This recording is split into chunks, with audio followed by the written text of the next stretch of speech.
আসসালামু আলাইকুম বন্ধুরা, আশা করি সবাই ভালো আছেন। তো আজকে আমি আপনাদেরকে একটি ডিট কীভাবে লিখতে হয়, যেটা বলে চুক্তিনামা কীভাবে লিখবেন, তো এটা দেখাবো আপনাদেরকে। আর এটা আমি পিডিএফ ফাইল দিয়ে দেবো আপনাদেরকে।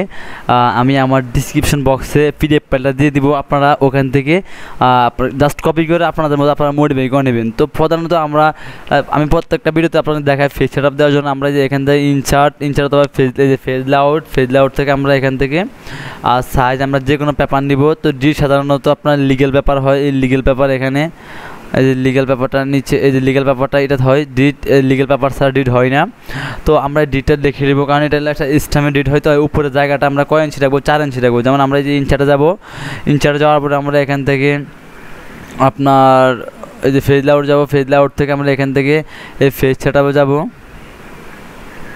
যাওয়ার পরে আমরা এখান থেকে মার্জিনে যাবো, এই যে এইটা ফেজ সেট আপে যাবো। যাওয়ার পরে আমরা এখান থেকে দেখেন 5 ইঞ্চি টপ আমি 5.5 দিয়ে দিই, মানে আগেটা ছিল 1 ইঞ্চি, তারপর 7.5 ইঞ্চি, মোট 5.5 ইঞ্চি দিয়ে রাখলাম, যে উপরে এখানে স্ট্যাম্পের জায়গাটা থাকে, ঠিক আছে। তারপর আপনারা এই নাম অনুযায়ী লিখবেন, যে মোটরসাইকেল বিক্রির দলিল, এইটা জাস্ট আপনি যেটা লেখেন, জমি লিখলে জমি, দোকানপাট লিখলে দোকান। তো আমি সবগুলো চাই যে আপনাদেরকে একটা মানে আবেদনপত্র, যত আইটেমের পত্র, অফিসিয়াল কাজের ডকুমেন্ট, এগুলো কীভাবে লিখতে হয় এগুলো একটা করে আপনাদেরকে ভিডিও দিব।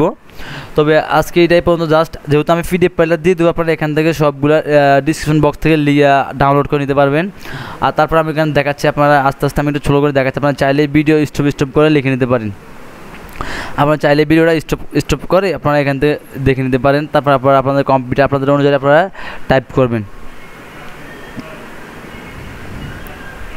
ওকে, তো দেখেন আমার এটা শেষ মাত্র 2 পেজ। তো আজকে ভিডিও পর্যন্ত সবাই ভালো থাকবেন, দেখা হবে আরেকটি নেক্সট ক্লাসে ভিডিও নিয়ে। তো আল্লাহ হাফিজ।